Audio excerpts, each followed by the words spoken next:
What is going on, everybody, and welcome to the Jayden Bryce Show, the show where we talk about the hottest topics in the world of sports. I'm your host, Jayden, and I'm glad to be on the microphone with you guys today. It is a Saturday morning. It is rivalry week in college football. I'm representing my Duke Blue Devils. I'm having the opportunity to go to the game later on this evening, and it's the NFL.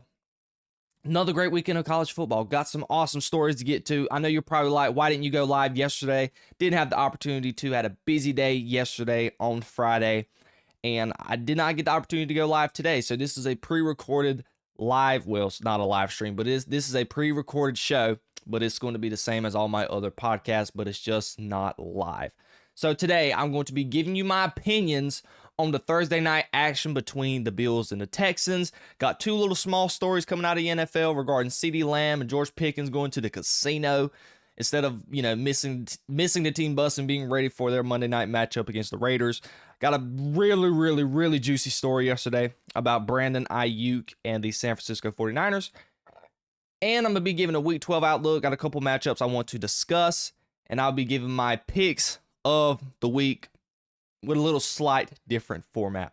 But before we get into all of that, ladies and gentlemen, if you guys enjoy the show, I want you to subscribe, comment, like my podcast, check it out on Spotify and Apple Podcasts. And without further ado, we got 8 topics I got to crush in under an hour. So let's go ahead and get it underway. Bills-Texans. If you guys go back and look at my video that I posted, it's a repost of the show. You can just go back and look down there in the videos. It's on the thumbnail. It says Josh Allen is Superman. In that video, I told you all that the Bills are only successful if Josh Allen plays like Superman. If you want to go back again, look at something else I said on Wednesday, in Wednesday's podcast. I said that this game, I gave a little preview of Thursday night's game, and I was like, the line was the line was Bills -6. So the Bills were favored by 6. And I was sitting there like, Bills on the road, 6-point margin. Not a big fan of that bet. I would probably go Texans. And lo and behold, I was right. I foresaw this coming. And my main takeaway was the Bills on the road, you cannot trust them. And if Josh Allen doesn't play well, this team and this roster that is assembled, they have absolutely no chance. Josh Allen was getting bum rushed on Thursday night. Will Anderson, Danielle Hunter, that whole crew led under D'Amico Ryans. And their defensive coordinator, they said he took over the defensive play calling after their 3 straight losses to begin the season. He's done an absolute phenomenal job. The Texans defense is a top 3 unit in the NFL without a shadow of a doubt. And they pretty much did in Josh Allen. Like, they were giving him the business. He got sacked 8 times. And I promise you, it felt like it was double that. Each play, either Will Anderson was in the backfield chasing, somebody on that defensive line was chasing down Josh Allen. It was one of the worst offensive line performances I've seen from the Buffalo Bills in the Josh Allen era. One thing that we have said about the Buffalo Bills, they have been able to protect Josh Allen. That didn't seem to be the case on Thursday night because Josh Allen was getting absolutely murdered. Josh Allen statistically was 24 for 34, 253 yards, 0 touchdowns, 2 interceptions, had a passer rating of 67, and a quarterback rating of 26. An absolutely abysmal stat line. And this is an offense that has struggled to produce outside of James Cook and Josh Allen. James Cook was absolutely sensational. He averaged 6.8 yards a carry. He rushed for 116 yards. In the first drive of the game, he hit his head on the goalpost. And he only got 17 carries. That is something I don't understand why Joe Brady was not giving him the ball enough. But guess what? We know when it comes to and pertains to the run game in the NFL, and if you want to play by the run game, if you get behind in a game, you're going to be forced to pass. And again, in a span of 5 days, Keon Coleman was a healthy scratch. That draft pick has turned out not be great. And I was one of those who I thought Keon Coleman was going to be a good player in the NFL, which he still absolutely has the opportunity to. But so far, he has not delivered in the league. Being healthy and active for 2 straight weeks because he missed a Friday morning meeting, that's bad. And if you watch the offense for the Bills, could have needed some Keon Coleman there. This offense really is severely under-talented, specifically at wide receiver. Khalil Shakir, he's not a number one guy. He's a good complimentary receiver. He had 110 yards. Most of that came from that 44, that hook and ladder that he got there near the end of the game. And outside of that, Ty Johnson, your running back, was your second leading receiver with 3 catches for 45 yards. This offense is super under-talented at the receiver position. Without Dalton Kincaid, if he's not healthy, this offense is a shell of itself. And also, when you don't have a wide receiver like Keon Coleman, who, has the ability and the skill set to be a pretty good wide receiver in this league, he's not on your roster either for disciplinary reasons. And you're going to be set up for failure. And that was the Bills. Defensively, they were not great. I think his name is Bernard, number 8. Yeah, Terrell Bernard. He got hurt with a shoulder injury. He was out. And, Davis Mills, let's be honest, and this is where we're going to probably go ahead and get closer to the Texans' point of view with this game. Davis Mills was not good on Thursday. He played better in the second half, but specifically in the first half, it felt like Davis Mills was trying to give this game away. Davis Mills missed a lot of gimmies in the first half, but overall, this team, as far as the Buffalo Bills, does not come close to resembling a Super Bowl caliber team. This is not a Super Bowl caliber roster. Offensively, they got a lot of holes defensively. Had a lot of injuries. The Harrison, he got injured during the game. He didn't come back for the rest of the game. He should be fine though. He will be back next week in their next game, whoever they play. But this team, the Bills have missed their window. It's the truth. This is going to be one of the worst seasons they've probably had under the Josh Allen era, which is crazy saying that when they're 7-4. They've had a couple of good wins this season. But in the grand scheme of things, if you really look at how wide open the AFC is, this season to me is a missed opportunity. They should have got someone at the trade deadline. This defense has not been good under Sean McDermott, and he's the head coach. The GM, he tried to make some moves, but when the news came out about Jalen Waddle, it's highly unlikely that a team is going to trade within the division. It don't matter how many you can give up 2 first-round picks. The likelihood of that happening is severely unlikely. And the Bills this season could really, really turn out disappointing because they're farther away from the 1 seed. They're going to have to go on the road in the wild card. And as you see, I don't trust them on the road. From the Texans have been able to turn it around. The Texans defense is just absolutely unbelievable. All across the board, they got to Josh Allen, played great defense. And this is like the big thing when it comes to the Texans. They were able to win, and Davis Mills did not play well. So when CJ Stroud comes back, you have an opportunity to make noise. The Texans are 0-3, and they've won 6 out of their last 8. So they've been playing great football for the last 8 games. They're not playing great, though. I know a lot of people are. The headlines yesterday when I was driving to the golf course was pretty much like, we need to watch out for the Texans. I don't think that. I think still the Colts are the better team in that division. I don't expect them to make any noise, and I really think it's really, I said really twice in the span of 3 words, but I don't foresee this team even making the playoffs. I still like the Colts. I think they could still get to the Jaguars, but this schedule for them, they got to play the Colts and the Chiefs next. Those next 2 games are going to be brutal. Still got to go to the Chargers, and you still got to play the Colts. That schedule is not easy by any means.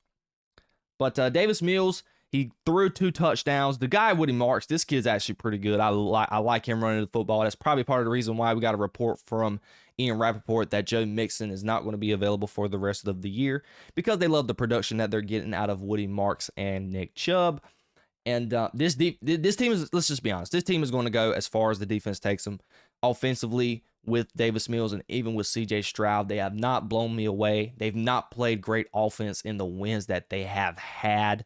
They've been riding the defense, which when you got a guy like Will Anderson who is producing at the rate he is, they got an absolute stud in him. It was one of the greatest investments in the last 5 years when the Texans got CJ Stroud and Will Anderson in the same round. Just those two guys have just literally helped the franchise be stable for the next 5 to 10 years. You're going to have Stroud for another 5 to 10 years, and you're definitely going to have Will Anderson because he's one of the young premier players in this league. With Derek Stingley, Al-Shahir, like that defense, they got a couple young guys, the Bullet Kid, a couple guys who were making plays on Thursday. They just got a good team. And the result was not shocking because I foresee this coming from a mile away. So I think the Bills are toast. I don't think they're going to do much this year playoff-wise. It would not surprise me if they're going to be a wild card exit. And I'm not going to get too high on the Texans because, let's be honest, that offense, led with Nico Collins, and even if CJ Stroud comes back, I don't love them. But they were able to be successful. They were able to run the ball efficiently and come out with a win.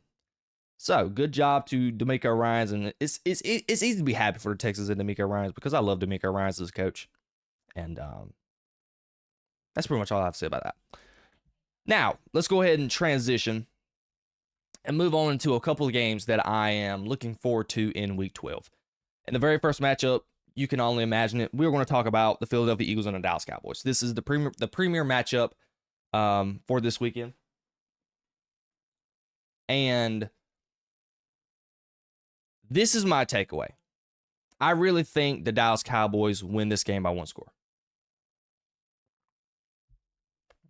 This is actually one of my favorite bets of the week. This is part of my picks. Little spoiler alert. But we're talking about a Dallas Cowboys team that really, idealistically, should have won in Week 1. They were a couple CeeDee Lamb drops away from beating the defending Super Bowl champions on their banner night in Philadelphia in the first game of the season.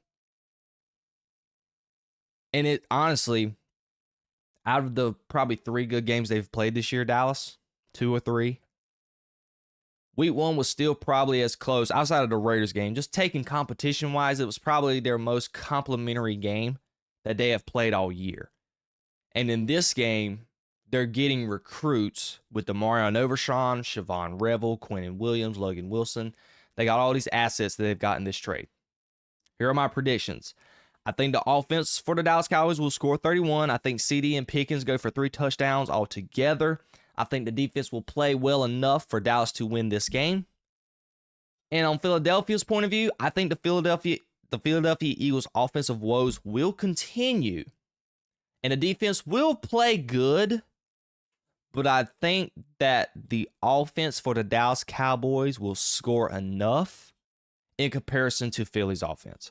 We know all the discourse that is going on with Philadelphia in the locker room when it comes to A.J. Brown. There's been a couple there's been a couple of sound bites as of yesterday's practice or Thursday's practice for Philly. They were asking A.J. Brown questions about, the stuff going on in the locker room. He's like, ask me about Dallas. So they got a lot going on. Jalen Hurts, Nick Sirianni, they've had to answer all these questions in the media. It's been super draining. And they're going to Dallas. And historically, Dak Prescott, if I remember correctly, I didn't write it down, but I've seen it a multitude of times yesterday on the talk shows. He is 21-2 against NFC East opponents at home. So history is favoring the Dallas Cowboys to win this game. This is a Dallas Cowboys team who is desperate for wins. If they, and I know their mindset is they want to make the playoffs, they are desperate to win games. And this is, I know you're coming off a short week, but you're at home. You're fixed to get ready to play Thanksgiving against the Chiefs a couple of weeks. The mentality for the Dallas Cowboys is this is a must-win game. We have to win this game to save our season. If we lose, the season is over. And they have the determination to win. And I think they're going to come out on top. Does my decision have to do with some bias because I despise the Eagles to a very, very high degree? To a T. But from the analytical perspective, let's just be honest. Philadelphia is due for a loss. They have been winning by the skin of their teeth because of how exceptional the defense has been playing. But the Eagles have not played an offense like this. And this is a division matchup. These matchups are always tough. And it doesn't matter the record. The Eagles could be 8-2 as they currently are, and Dallas could be 1-9. And the Dallas Cowboys would still have a very good shot to win this game. That is why the line is only 3 points. And I'll tell what I already told you. I am favoring Dallas to win this game. So that's one of my picks. I'm going to just go ahead and spoil it because I wanted to say it. One of my picks is Dallas +3. I think that's a great bet for the weekend. So that is my outlook on this match. Looking forward to it. It's the only good game at the 4 o'clock window. That 4 o'clock window, it sucks so bad. Y'all look it up on the schedule. That 4 o'clock window this weekend on Sunday is garbage. Like absolute trash. Let's move on to another game in the 1 o'clock window. Bears-Steelers. This game has been talked about a lot in the media over the last couple of days, and I was looking at a couple matchups I wanted to talk about, and this was one that really stuck out to me because it's a very intriguing matchup. It's very fairly even teams, and this game has a lot of implications on it because I think this can be a hard-fought game, and both of these teams need this game for divisional and playoff implications. If we look at it from the Bears' point of view, they are currently number 1 in the NFC North. And that's a division when you have teams like the Lions and the Packers. Both of those teams are a half a game or a game behind. And the Bears' schedule towards the latter portion of the season gets a little tough.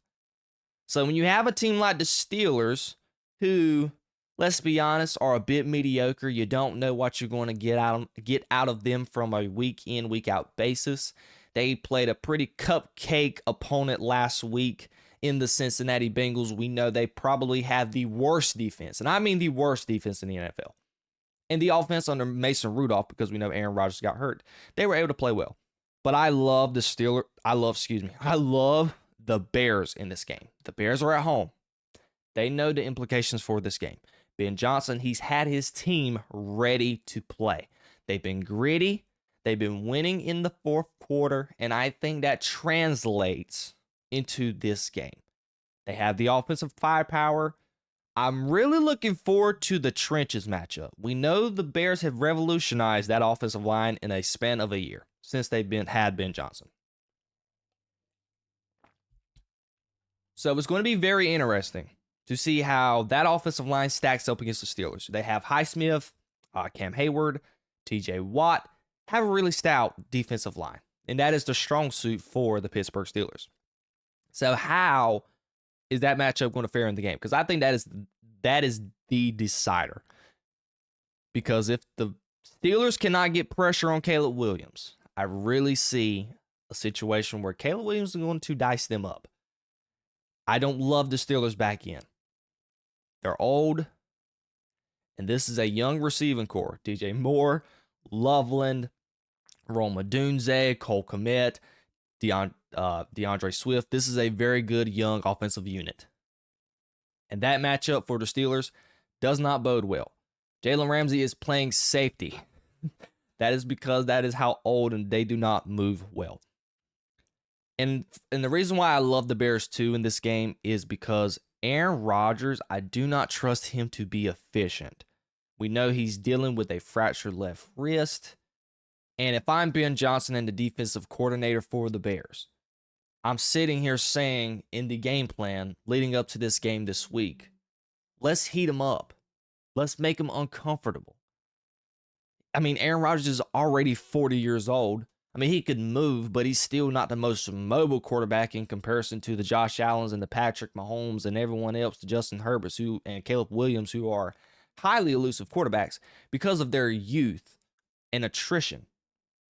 Aaron Rodgers is 40, and he's still able to move around decently, but he's going to be handicapped. It's his non-throwing hand, but that's his bracing hand. So how is he going to stiff arm a defender in case somebody's trying to get the ball? He's going to have it cuffed in his right hand. A lot of bad can go wrong playing with a fractured left wrist. So I think that Rodgers is going to play scared, and I think the offense is going to be playing very, very safe offense, so to speak, or quick pass type offense. If that would probably be the more permittable term to use. They're not going to try and stretch the ball down the field. They are going to dink and dunk. And that kind of favors Chicago because they don't have let me take this back. They have a pretty good secondary and they're able to take away the ball. But defensively, they're not the best. I mean, they're not able to generate much of a pass rush. So idealistically, this kind of benefits the Chicago Bears in a sense, because if you're not able to generate a pass rush and all you're going to do is have a quick pass game, kind of benefits them because you're not sitting back for having 5-6 seconds in the pocket to develop routes and let routes develop and be able to pick them apart. So this kind of benefits the Bears in that type of sense as well. I wouldn't be surprised if they might move on to Mason Rudolph in some way, form, or fashion in this game if Aaron Rodgers doesn't turn out to play well. But I really think the Steelers do have a shot if they can take care of the football. Because let's be honest, the Bears are a beatable team. They've been winning at the skin of their teeth. But the Bears on defense, and this is another reason, they have lived from getting the turnovers. They lead the league in interceptions or some type of stat defensively. So if you can take care of the football, this defense, I idealistically cannot get stops. But in the same breath, I don't love this Steelers offense at all. They're running this 3 tight end set that's becoming really popular in the league. But they have no receivers outside of DK Metcalf that will scare you on the outside. And that makes this offense a liability. If they're not able to run the ball with Jaylen Warren and Kenneth Gainwell, it could get rough for the Steelers offensively. So I love the Bears in this game. And that might be one of my picks of the week as well. But you don't know who I have, okay?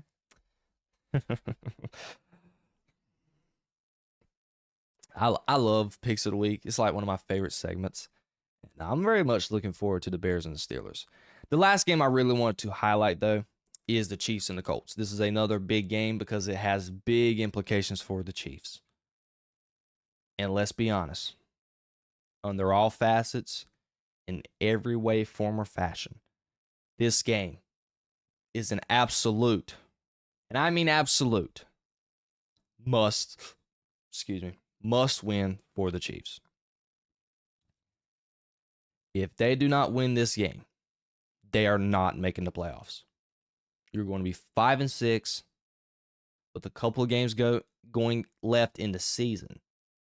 And I think right now, they literally have to darn near almost win out to have a legit playoff implication chance. Because if you look at the Chiefs, they're 5-5. I really think if you're going to get into the playoffs, you can't be no worse than 9-8, and that's being generous. But you still got to play Dallas. Got to play the Chargers. They're fighting for a playoff spot too. Got to play the Texans and the Broncos again. So you need this game. Like you cannot drop this game. You're at home. You got to take advantage of this opportunity. Offensively, they have to execute and score points. They've not been the best offensively. And the thing that I've said for the last 4 or 5 weeks, we were looking forward to the Rashee Rice. How was he going to impact the offense? The offense has not looked as well as I thought they would. And Travis Kelce, shockingly, has played pretty great football for his age. He's playing one of his best seasons, honestly, in the last 5 years. Statistically, he's having a pretty good season. But the offense with Patrick Mahomes and Rashid Rice and Hollywood Brown, Xavier Worthy, offensively, they've not played well. And that is mostly because they don't have a run game. Isaiah Pacheco is hurt. Kareem Hunt is your number one back. When you look at today's landscape of running backs, having Kareem Hunt as your number one back, not the best idea. So this is a must win. Offensively, they got to play better. I think defensively, they've played fine. I know it's Spags. He was kind of disappointed with the defensive performance from the Broncos game. Let's be honest, your defense made enough plays to give the Chiefs a chance to win games. That's just, the defensive coordinator saying the right things in the building. But you got to win this game. Because if this season, if they don't even win this game, and like I said, I think they're going to miss the playoffs if they do lose this game, who knows what is ahead for a Mahomes-led team that has never made the playoffs. Patrick Mahomes, so far in his career, has made the playoffs every single year. If the Chiefs do not make the playoffs, it is going to be uncharted territory for Patrick Mahomes. And when I say who knows what's ahead, we don't know what Travis Kelce is going to do. Is this going to be his curtain call? How are they going to draft? How are they going to develop the niche, the championship niche for the Chiefs is in question. And that's the duo between Patrick Mahomes and Travis Kelce. That is a big deal. It's kind of like when Gronk left Tom Brady. It's kind of, which, Tom Brady ended up winning when actually, let me take it back. Gronk came back. But it was kind of that dynamic, like, what is Brady going to do without Gronk? And it's the same thing with the Chiefs. What is Patrick Mahomes going to do without Travis Kelce? I think Travis Kelce could play another year, but he's 36 years old. Who knows? He's dating Taylor Swift. There's so much stuff going on off the field. He's already won championships. He's got 3 of them. Who knows if he won? And he's contemplated retirement for the past 2 years. He's talked about it on his New Heights podcast. So there is a lot on the line in this game. That's what makes it a super intriguing game, because it has so much implications for the future of the Kansas City Chiefs in the Patrick Mahomes era. There could be a huge shakeup going on in the future if the Chiefs lose this game. And for the Colts, if they can establish a good run game, they're coming off a bye. And this is kind of why, even though I don't know if I love betting this game, but I really do love the Colts to win this game, because they're coming off a bye week. You're going on the road in Arrowhead. And if they establish a run and get ahead, I think they can win this game. We've seen that the Chiefs have struggled to score. So if you go ahead in the first half, drop 17, 24 points, you're sitting pretty good. And defensively for the Colts, I like their defense. And if they're able to do, which is kind of hard to do, the Broncos got the best defense in the league. But if you are able to compress the firepower that the Kansas City Chiefs have, take away Travis Kelce, kind of force Xavier Worthy and everyone else to beat you, not let them run the ball, Patrick Mahomes is going to press. And we've seen that Patrick Mahomes has not played his best football this year because he has had to press. So if they feed Jonathan Taylor, open up the play action game, they can be very successful. And this is a big game, I think, for Daniel Jones. And this is a big game for the Colts as well, because a lot of people are questioning the Colts, me personally, and I'm questioning Daniel Jones, because Daniel Jones has had a tough couple of games. He didn't look great against the Steelers, and then I think they played in Dublin, if I remember correctly. The Dublin game against the Falcons, if it weren't for Jonathan Taylor rushing for 244 yards, who knows how that game could have went for the Colts. But they ended up coming with the W. And let's be honest, the Chiefs are still a good team. They're not great, but they're still a good team. They got championship pedigree over there in Kansas City. And you're going to Arrowhead. It's one of the toughest places to play. And you're going up against a Chiefs team that is super desperate to get a win. And I think if Daniel Jones goes to Arrowhead and plays well, it proves that the Colts can be legit. Because this is a huge test for Daniel Jones. I don't care what people think about the Chiefs. I know a lot of people are down on the Chiefs. I'm not personally. But this game has a lot riding on it for the Colts because it can really prove their legitimacy. And they're coming off a bye. You know, they didn't have the greatest offensive performance outside of Jonathan Taylor, so maybe they can establish that a little bit in this game. But this is one of my favorite games of the week. And I kind of think the Colts win. I like the Colts coming off the bye. It's kind of tough to bet against Patrick Mahomes, but I've not loved what I've seen from the Chiefs. But it really wouldn't surprise me if the Chiefs win. I think the line for this game is roughly, right now, Kansas City is favored -3.5.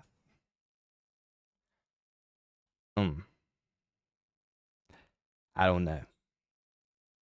I don't know what my mind says the Colts win this game, but my heart's kind of saying the Chiefs because I really do not want to bet against Patrick Mahomes with his back against the wall. We've seen for so many years that Patrick Mahomes, with his back against the wall, has able to come out and produce and shine.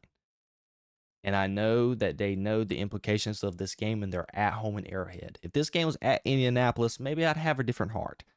But man, I really, really, really, after dropping that game last week against the Broncos, it's kind of hard for me to pick the Colts. I kind of want to go Chiefs here. I think the Chiefs can come away with this victory. But if they do not stop Jonathan Taylor, this game could get really ugly for the Chiefs. Really, really ugly. Some interesting stories that came out in the league. One specifically yesterday. Well, we know with the Dallas Cowboys, you know, they're just the gift that keeps on giving. A lot of stuff going on. And if you were watching the Monday Night Football game, you kind of noticed the overarching story going on during the game. We saw that George Pickens and Ceedee Lamb were not available in the first series of the game, and it was the whole storyline. Joe Buck and Troy Aikman, they were like, "Why is Ceedee Lamb and George Pickens out of the game?" I was scrolling through Twitter myself trying to figure out like what is going on. First of all, I didn't even realize they weren't in the first series because, you know, Dallas really pretty much ran the ball the first two plays of the game and then threw a pass to Jalen Tolbert, which, you know, he's normally part of the first team offense. And it wasn't until they showed us a shot of the two and they were sitting on the sideline, and that's when they said, oh, they weren't part of that series. So we never got a real indication of what happened. You know, Brian Schottenheimer in his post-game meetings and all these, you know, podium interviews, he's like, you know, they missed some things, so to speak. Well, we kind of got confirmation about what really happened. So Ceedee Lamb and Pickens were out at a casino having some drinks before the game. Well, I don't either know, either it was the night, I'm guessing it's the night before, because obviously they're not going out for drinks in the middle of the day.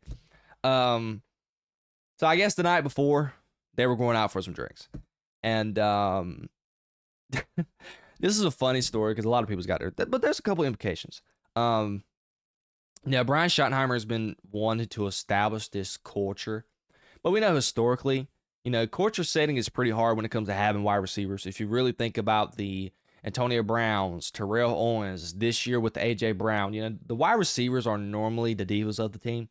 And so when you're trying to establish a culture, a guy like Brian Schottenheimer, new head coach, you know, you're going through the whole stuff with the loss of a player and a teammate and things of that nature. You know, of course you have your star wide receivers going and skipping protocol. So obviously they missed their curfew because they were out having drinks. And of course it's your star wide receivers that are out. Ceedee Lamb and George Pickens just trying to break up the culture. Because, you know, Brian Schottenheimer tried to keep this discreet, but Jerry Jones and Ceedee Lamb spilled the beans. Even George Pickens was kind of like, you know, talk to coach. This is between me and Coach Shoddy. And this is the part what I got to respect about George Pickens. A lot of people has given George Pickens crap because of his stint in Pittsburgh. And this year, we have to give Brian Schottenheimer a whole lot of credit. He has kept that personality in check. You know, George Pickens, outside of a couple dumb penalties he's committed this year, which were really early on in the season, he's been a class act. He's balled. He's been a stud. He's been a top 3 wide receiver statistically in the league this year. And this is his contract year.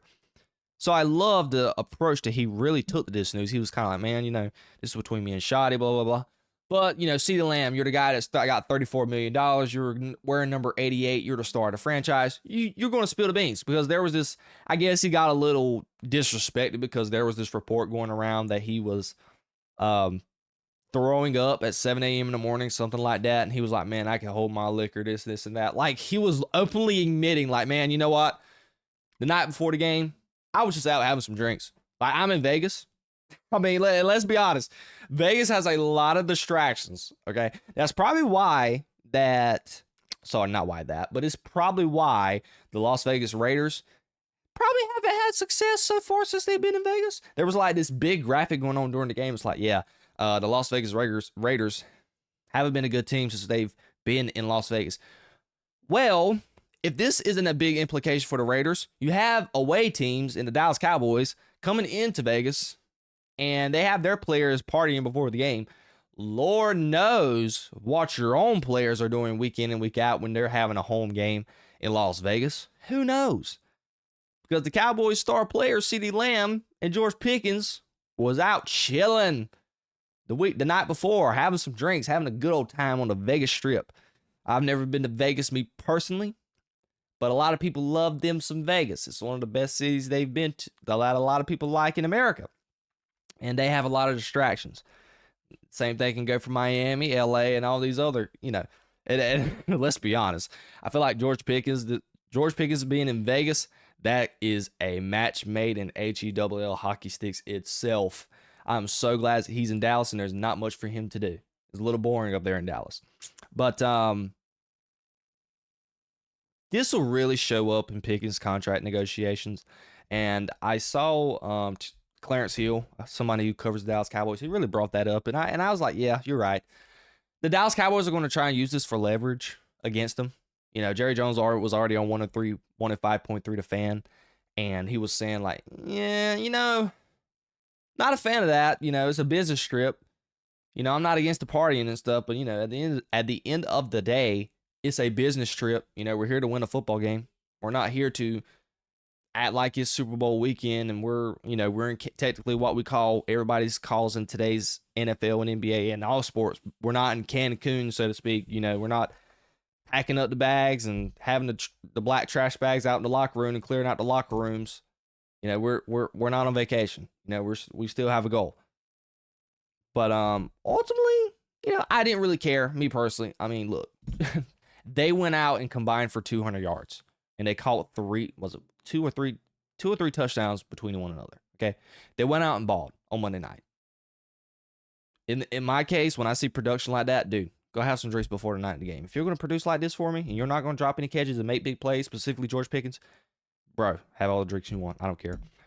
But obviously, if they didn't play well, this would have been a huge deal. Oh my Lord, the media would have blew this story out of proportion if Dallas lost this game. It would have been absolutely wild. But I really liked that Brian Schottenheimer held them accountable. And heck, if it was up to me, I'd have sat him for a whole quarter, which is kind of hard to do, given it's your two best players. Now, if this was an individual player, if this was probably just George Pickens, you probably would have been like, yeah, let's sit him just a whole quarter. Maybe even a whole half. But, dude, we saw how putrid that first offensive drive was without those two. And if you're Brian Schottenheimer and you're trying to win some games, you're like, dude, screw what y'all did last night. Go out here and please win me this game. And they went out and produced. But it was a fascinating story. But this is another one. This is a huge, and I mean absolutely huge story. Mrs. Diana Rossini, somebody who is not really well loved in the media. She dropped a bombshell last night. I mean, a bombshell. Big story. It's a player that, you know, I've been kind of like, dude, what's going on with this guy? Haven't heard from him in a while. Brandon Aiyuk. It is reported by Diana Rossini. I'll read the tweet. I even read the story in New York Times. It was a great story. But per Diana Rossini, Brandon Aiyuk's 2026 guarantees have been voided by the 49ers. Aiyuk has failed to attend meetings, declined to participate in other team activities in the recent months. The 49ers have grown increasingly frustrated with the receivers' lack of communication, and it seems that they are heading for a stunning divorce. Per Diana Rossini and Mike Silver, this was a contributed effort in coming together with this article. And my main takeaway when I saw this, and I've said, I know obviously I haven't said this since I've had my platform, but I honestly, wholeheartedly have never been in love with this player.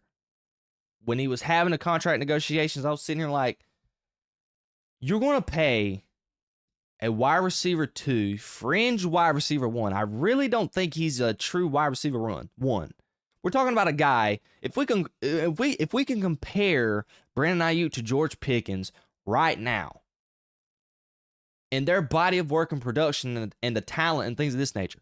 You know, George Pickens was considered a wide receiver 2, fringe 1.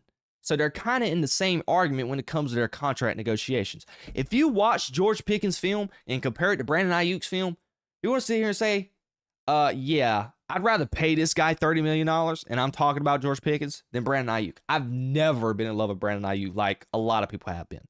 I think he's really benefited from a great offense, but with playing with guys like George Kittle, Deebo Samuel, you know, Kyle Shanahan's system, like he's benefited from that.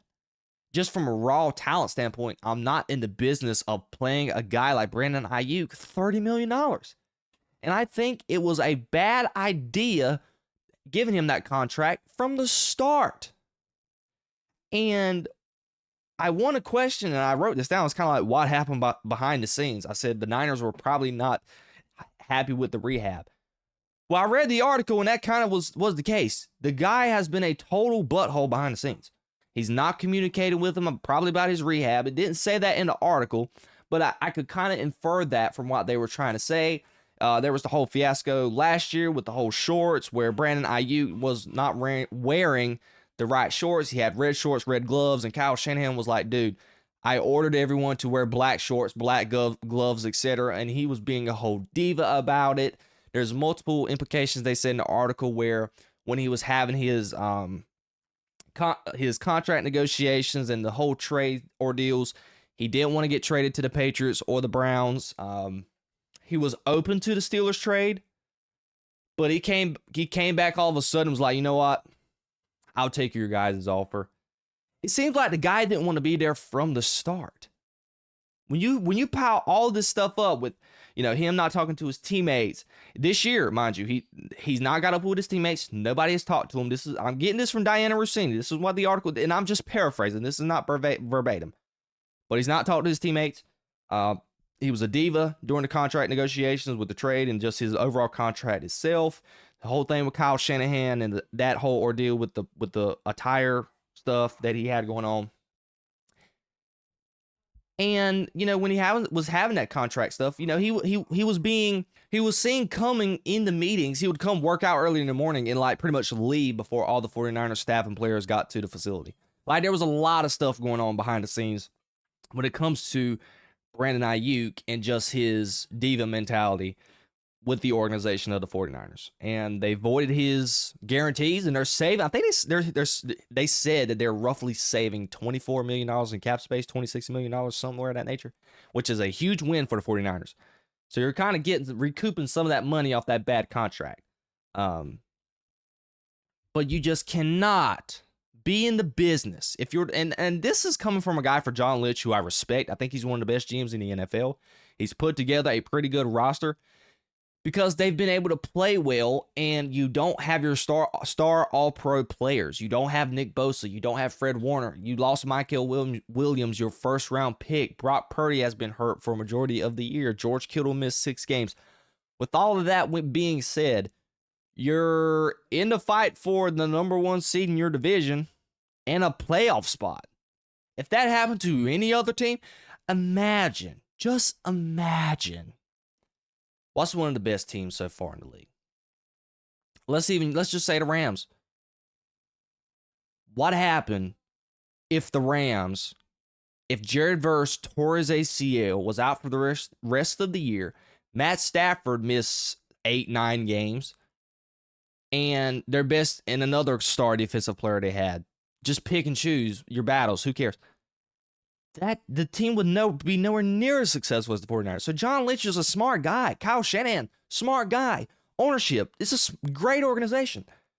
I never understood how they were able for this guy in Brandon Aiyuk to absolutely make them bend the knee to him. I never understood it. This was organizational malpractice all around. You cannot be in the business for paying a wide receiver who is a fringe number 1 guy premium wide receiver money. The highest scoring rate is $40 million. And then once you cut that in half, CeeDee Lamb's at 34. So you have all these big name wide receivers. Brandon Aiyuk is not even thought of in that conversation. I know a lot of people were when he was healthy. Granted, he had 1,300 yards in 2023, the year they went to the Super Bowl. And, he was second team All-Pro. I get it. But still, where is the body of work? Nowhere near the body of work needed to even be close to having this type of money. And I looked up his stats. Here's Brandon Aiyuk's stats so far in his career. First couple years, he had 748 yards, 826, and then 2022 and 23, when he got a more prominent role with the 49ers, he had 1,000 yards in 22, 1,300 in 2023, the year they went to the Super Bowl. And last year, before he tore his ACL, he had a down year, and he had that one game where he got like 114 yards receiving or whatever, and then a couple games later, he tore his ACL. But if you look at his body of work, what about that stat line made this guy scream, yeah, I'm going to give this guy $30 million and make him one of the premium highest paid wide receivers in the NFL? I would not have done it. Would not have. And I'm very shocked that the 49ers did. And and now that I think about the 2023 Super Bowl run, they said there was something going on after that game or whatever that was questionable about Brandon Aiyuk. I don't remember from the top of my head, but whatever. But man, this was a very intriguing story. So pretty much they're moving off of him. I don't know if this is going to be via a cut or a trade.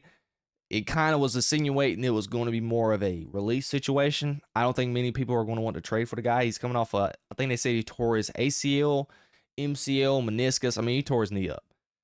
And like, I'm just sitting there like, he got hurt in October. It is 12 months later, and this guy is not close to coming back. Now, granted, not a lot of injuries are the same. We've seen a guy like Demarion Overshawn, he injured his in November, and he is already back. And they pretty much got this, I wouldn't say the same injury, but it's pretty much close. Like Demarion Overshawn shattered his leg. But it's all about the player's worth ethic and how fast they want to get back. That's probably something that frustrated the San Francisco 49ers. But who knows? I thought that was a fascinating story. So we're making good timing. We're getting close to the 50-minute mark. So we're just going to go ahead in the last segment of the show. God, this show went by super fast. And I'm going to go ahead and give you guys my favorite picks of going into week 12 of the NFL season. The first game that I really, really loved when I saw it is the Seahawks getting 13.5 points against the Titans on the road. The Titans are not good. Definitely not on offense. And I think this defense is going to wreak absolute havoc on Cam Ward. He is going to face a defense that he has not come close to facing all year. And they are going to get after him. And they're getting 13.5 on the road. I do not even see the Titans really scoring many points. And this offense with Sam Darnold, you're coming off a brutal loss against the Rams. You're going to kind of want to go ahead and set a precedent, set a tone on the road. And it's a game against the Titans. You got to go crazy. You can't let this game be close and potentially drop it. So I love, and you know me, I'm not taking these big lines unless I'm 100% sure this is going to be a lopsided game. But this game has lopsided written all over it. Give me the Seattle minus 13.5. The game that I already alluded to, and we'll make it real quick. Give me Cowboys plus 3 at home. Divisional game. They always normally split, and historically they always win in Dallas. That has been the case. Dak Prescott 21-2 at home. I love the Cowboys here getting the dub against Philly at home. Next game, we have Patriots and Bengals. Patriots are favored minus 7, and I really, really like the New England Patriots in this bet. Give me the Patriots minus 7. I love this for this reason. I kind of would have stayed away from this game if it weren't for this fact. Jamar Chase is suspended for the whole spit and stuff, which I never talked about, shockingly, but I should have talked about it, but I never got around to it. But yes, we know that he got in trouble for the spit gate, so to speak. He appealed it for some reason. Don't know why he done it, because he was caught red-handed very evidently in the video, and he still appealed it. If I saw the video, I know him and his representative saw the video, and it's kind of like, dude, why are you appealing this? No shot you're winning that.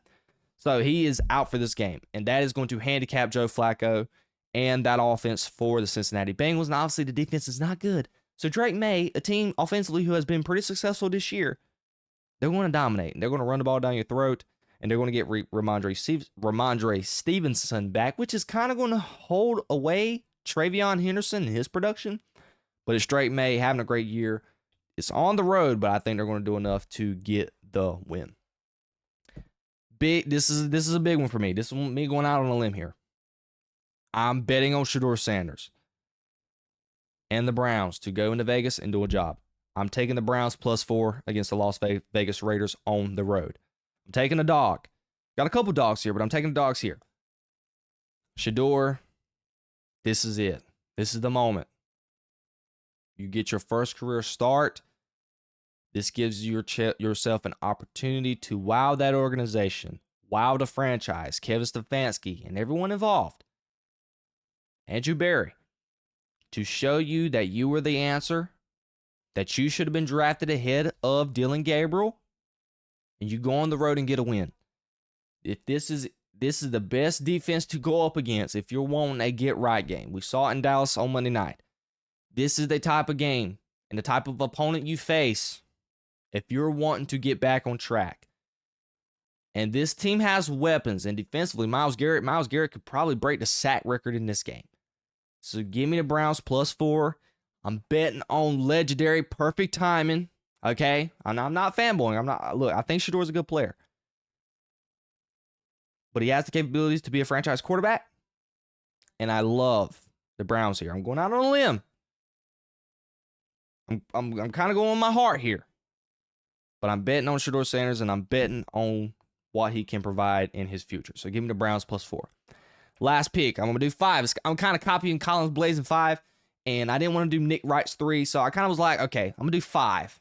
And I'm going to come up with a nice little catchphrase for this too.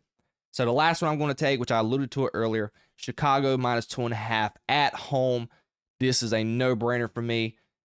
I mean, they're getting 3 points. Chicago is going to win by a field goal. Literally, that's what they've done all year. It's what they've done, I think, back-to-back games so far right now, winning by field goals. Well, not back-to-back. I think they won by a touchdown the game before. No, I think they won by a field goal against the Giants, right? I may be right. Who knows? Anyways, they're going to win by a field goal. I love this. Again, like I stated earlier, Caleb Williams in the offense. I like that advantage over the Steelers' defense. Don't love the Steelers' offense because Aaron Rodgers is handicapped. So this line was screaming to me. It's like, Jayden, please take me. Chicago minus 2.5. Take this at your own discretion, of course. I'm not a betting guy. This is just me doing it from the betting odds point of view. These are not bets I would personally place because I don't bet. But if I were to bet, this is what I would do. So those are my picks for the week. And that is going to wrap up today's show, ladies and gentlemen, on this Saturday afternoon.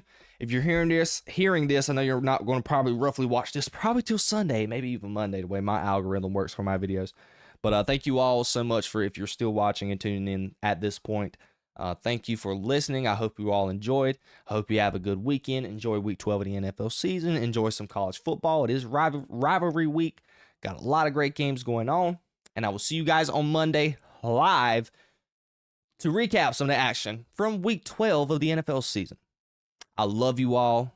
Have a great weekend. Like, subscribe, and I'll see you guys next time. Love you all.